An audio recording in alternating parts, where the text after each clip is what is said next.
Financial Argument. Follow us on YouTube. Let's get into the economic collapse, political and geopolitical news. Now, we've talked about the TPP, the TTIP, and how it really is not a benefit to any of the people or the governments around the world. And we see there's about 248 pages that were leaked of the Transatlantic Trade and Investment Partnership, the TTIP. And there are certain things in there that are very disturbing. And we knew that if you need to keep this a secret, this is definitely not a benefit to the people. Actually, it goes everything against freedom, democracy, transparency.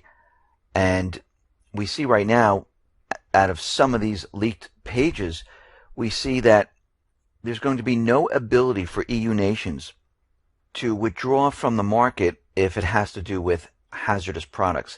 Because basically in the TTIP, all products would assume to be safe unless proven not to be. And of course, how do you prove that they aren't safe? Well, it's not going to be done through the governments. It's going to be done through the corporation and their own court system. And you know how that's going to turn out. And what's very interesting is that the EU, they have a 7-year-old rule which allows nations to restrict trade in order to protect human, animal, and plant life or health. And we know that the U.S. pushes out GMO products. A lot of countries reject GMOs because they feel they're unsafe. And by having this TTIP, guess what will happen? They'll have to accept GMO foods. And we see at this point that when we look at this, the TPP, the TTIP, and corporations spying on the people with the help of all the different agencies, it's fascism. Plain and simple. And they're taking this to the next level. The FBI, they're setting up something new called Shared Responsibility Committees, and this is being done in New Jersey. This is to stop homegrown terrorism, to stop extremists, to stop those anti-government individuals. So what they're doing is they're partnering up with different communities, and the FBI is going to use identification and mental health counseling as tools to those who might head down a path of extremism. The committees would include community leaders, clergy, members, mental health professionals, whose goals would be to identify those who might support these types of activities. So now they're getting people involved to point the finger at, this person might be a problem. No evidence, nothing like that whatsoever, but they'll be looking at those people and looking at them very closely. Now we see that the spying, they're pushing this even further. There are billboards now that will spy on individuals. And they're going to be using biometrics and mobile phone location data to identify shopping habits. And they're going to collect this data. So when you pass a billboard, they're going to try to collect this information. Now, the new type of billboard is going to use facial recognition surveillance combined with mobile phone tracking to study travel and shopping patterns. The product is called Radar, and it's the brainchild of Clear Channel Communications, working together with other tech companies, including AT&T and others. And they've already rolled out some of this in 10 major markets. And if it all goes according to plan, it's going to blanket the country by the end of this year. And this is why everyone, I have to say, needs to protect themselves. I mean, first step, shut your GPS off. Yes, a lot of people say, well, even if you shut it off, it doesn't work. But you know what? Shut it off. And you need a way to block your signal in your phone. Well, there's an easy product called Block-A-Pocket. You can get it at blockapocket.com. It's a sleeve. You can slip your phone right into it. And guess what? They can't track you. They can't pick up your signal if it's in there. Same thing with your credit cards. With the RFID chip in there where they scan it and they get that information, it can't go through there because it's intertwined with different metals that blocks the signal completely. But we're seeing at this point that they're pushing this very hard to continually spy on the people, collect your information, and then where does this information go? Well, under the Freedom Act, they can have it transferred over to the government, which is then put into their database system. So now they have your face. They know your movements. They know your shopping habits. They know your accounts. They know almost everything about you. And you can see they can correlate all this information. So it's our responsibility to use encryption. It's our responsibility to protect your information, just like you protect your documents. You put it into a safe. You lock it up. You have it in a secret area in your home. You don't let the government come in and say, oh, here's the key. Let me give you a copy. Here's a copy of my combination. Anytime you want to look, you go right ahead. You don't need a warrant. You don't do that. Well, it's the same thing with this. There is no reason for the corporations, the government, to continually track us like this. And each person needs to say, you know something? I don't want this. I want my privacy. Because if you give up your privacy, they'll just keep on doing it. And it'll get worse and worse. They'll know everything about you. And they'll use this information later on. They always do. And it won't be in a good way. Now, out in Brazil, we see there are hundreds of thousands of people. And now they are marching in the streets of Brazil. And we see that they are supporting Rousseff. And they're trying to fight back, saying, no, this is our leader. You're not pushing out Dilma Rousseff. And we see protests were seen in 16 of the 17 states. And it was called by the Central Union of Workers and numerous other labor and left-wing organizations. And they were all protesting, countering the impeachment of Rousseff.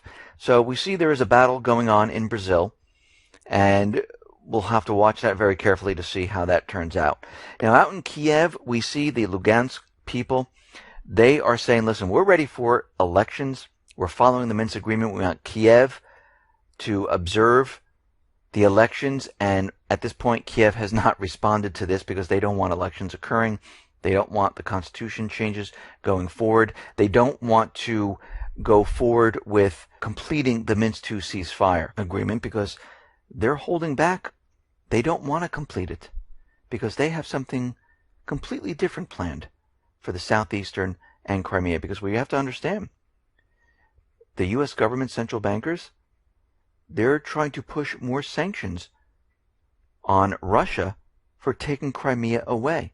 And sanctions will be removed when Crimea is returned. So we can see at this point, they are putting pressure on Russia. They're putting pressure on the southeastern people.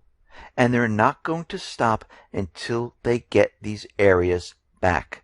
Now, the propaganda is being pushed out very hard now in regards to North Korea because we understand the U.S. government central bankers, they are pushing the idea that North Korea is going to be doing something. Now, North Korea wanted talks with the United States about the number of forces that are in South Korea, the drills that are going on, and the U.S. doesn't want to even have talks with North Korea. And they're saying, listen, we'll stop all this. Let's all sit down and talk about it. But we know that the U.S., they just want to provoke North Korea because they realize that North Korea, maybe they can provoke them into doing something to start this war. Now, South Korea is out there. They're saying that there's a possibility that North might, again, try to launch a mid or long-range missile, which would be able to carry nuclear weapons, and we can see the propaganda for this is continuing on. We see out in the EU, a lot of the countries have implemented border controls, and they were temporary, and they were only supposed to last about 6 months or so, but it looks like countries now are saying, listen, we need to extend this at least 2 years. Germany, Denmark, Austria, France, Belgium. They're saying we need to extend this. The situation is not getting better. It is getting worse at this point. And we haven't seen anything like this since World War II. And what is happening right now is that from all the fighting in the Middle East, where the U.S. is in there trying to maintain control of the Middle East, we see they are losing control. And there's just war. The economies are poor. People are suffering. And they're leaving their countries. Now, a big part of it is Turkey, where they've been keeping all of these refugees. And who knows, they whispered into their ear and said, listen, you can have a better life in Europe. And they just let them out, and they let them flow through Europe. And this was done on purpose to get the EU nations involved in Syria, because they want all hands on deck. They want military troops, they want military assets, and they want them all there ready to go to get Assad out. And the only way to stop the refugee problem is to do this. Now, I don't think they expected all the countries to say, okay, now we're setting up borders here, and we're not letting these refugees in. We're going to implement border control, because as we know, these were all open borders with Schengen. And we can see at this point that this kind of backfired at this time. But Turkey came out and they were blackmailing the EU nations. They blackmailed them with money. They wanted visa-free travel. And we see that they still haven't, all the requirements that Turkey had to meet, they haven't met them yet.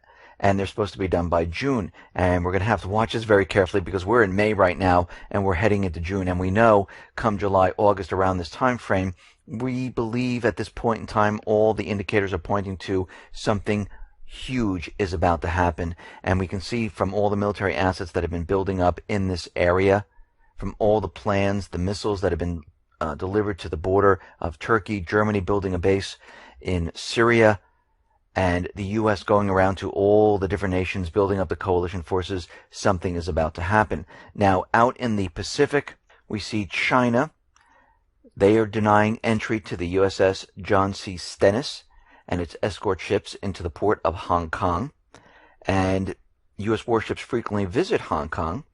And from time to time, they have not let them in. And it looks like at this point, they're saying you cannot have access. Now, they did this, back in 2007 when China denied access to the aircraft carrier USS Kitty Hawk. And we see right now, because the U.S. is in the Pacific, they're sailing around the South China Sea, trying to provoke China, and China is saying, okay, you want to play the game, you can't come into the port right now. Now, of course, the U.S. most likely is going to make a really big deal about this and, make it seem like, oh, this is just unbelievable. But this has been done time and time again, where the U.S. does something, China says, okay, then we don't want your ships in this area. Now, out in Estonia, we see NATO. They're going to be sending about 1,500 troops to participate in the largest Estonia's military drill. And this the drill is called Spring Storm. And in total, there's going to be about 6,000 servicemen, which will be practicing their battle skills right on the border of Russia from May 2nd to May 20th. This is going to include 10 NATO countries. And their main goal of the military exercise is to assess the skills of the infantry battalions, rehearse coordination between different units, and get prepared for war with Russia, of course. And this is exactly what we've been seeing. This is all a dress rehearsal for what is to come. Now, NATO is out there, and specifically Stoltenberg, he is saying, listen, NATO is ready to extend its role in Libya, the Mediterranean, in conjunction with the European Union. If the unity government asks for NATO to come in, they will bring in their forces and help out in any way possible. Now, we see that the Libyan government parliament, they have entered into a standoff at this point, and we see the unity government has so far failed to translate the political support and endorsement of the Western and regional powers into action. France, the United Kingdom, Germany, Spain, and Italy, they have given their support to the unity government because they created the puppet government. And what we're seeing right now is that the country is not going along with it. The parliament is not going along with it. And right now, it looks like they're at a standoff. So to push this along, what they have done is they had the Islamic State, and we don't even know if it was the Islamic State, ambush British, Italian troops in Libya, saying that the Islamic State is really getting out of hand. They're pushing into areas. They have attacked different troops inside of Libya, and they might be making a call for the forces to come in and to control the situation. And this is something that we're going to have to watch very, very carefully. Now, out in Iraq, we see that the protesters they've been protesting against Abadi, and they want a change of government. They did this very peacefully. And we see already that the leader of Iraq, which is most likely taking orders from the U.S. government, he is calling for arrests of those protesters. Now, they haven't gone forward and done this yet, but we see his credibility. It is crumbling right now. And every single time that people speak out, the people of the country say, we don't want this, we see leaders who are puppet governments, who are part of the entire central bank system. They always seem to use force and crack down on these people. Look at Turkey with Erdogan. Look what happened in Yemen. Here we are in Iraq, where the same thing is about to happen, because the people, they want their country back. And it's happening throughout the Middle East. The U.S. is losing control of the Middle East at this point. The petrodollar is in jeopardy. And this means that things are going to rapidly fall apart very, very quickly as this progresses. Now, the U.S., they can't let this happen. And this is why they're bringing in forces to maintain control, because they realize if the people take back their country, they kick out the puppet governments in all these Middle Eastern countries, the petrodollar will cease to exist. They will use other currencies. If the petrodollar ceases to exist, guess what happens? The economy folds. The U.S. implodes. That's what happens.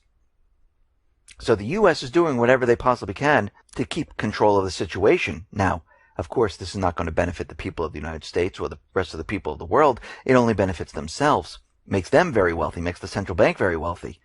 And they like this system. So they're going to do whatever it takes.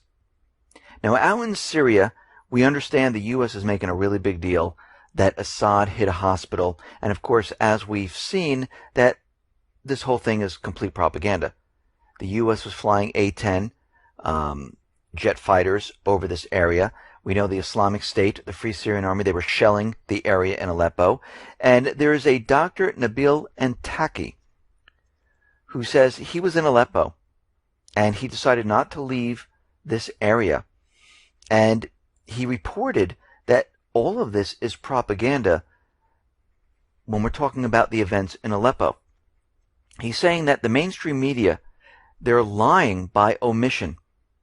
He's saying that it is the Islamic State, it's Al-Qaeda, it's the Free Syrian Army that have been attacking the hospitals. And he says all of us here in Aleppo are disgusted by the lack of impartiality and objectivity. They only ever talk about the loss of life in East Aleppo, which is entirely controlled by al-Nusra, Al-Qaeda, the moderate rebels. And he says the media never mentions the terrorist blockade upon our people, or the electricity cuts and water shortages inflicted upon us by the moderate rebels, by the terrorists. And he says it wasn't the Syrian forces, it wasn't Assad. They're there protecting them. It was the other side once again. So here we have it once again. The U.S. is using propaganda, which we knew from the beginning. Even Russia came out and said, listen, we have the information. We know what's going on here. And the U.S. is once again caught because we know how the U.S. government central bankers work. They use the terrorists, they use these forces to wreak havoc on the people. And if it's not going their way, they use chemical weapons, they torture people, and then they blame it on Assad. That's the MO. This is what they continually use non-stop. Now, the Islamic State is losing their territory. They've lost another 30% in Iraq and Syria. It's getting worse for the U.S. government, central bankers, Turkey, the coalition forces. And this is why they've been building up military assets, troops in this area, because they're preparing for something different. Because they realize this type of approach is a dead end. And we see already they're moving to another plan.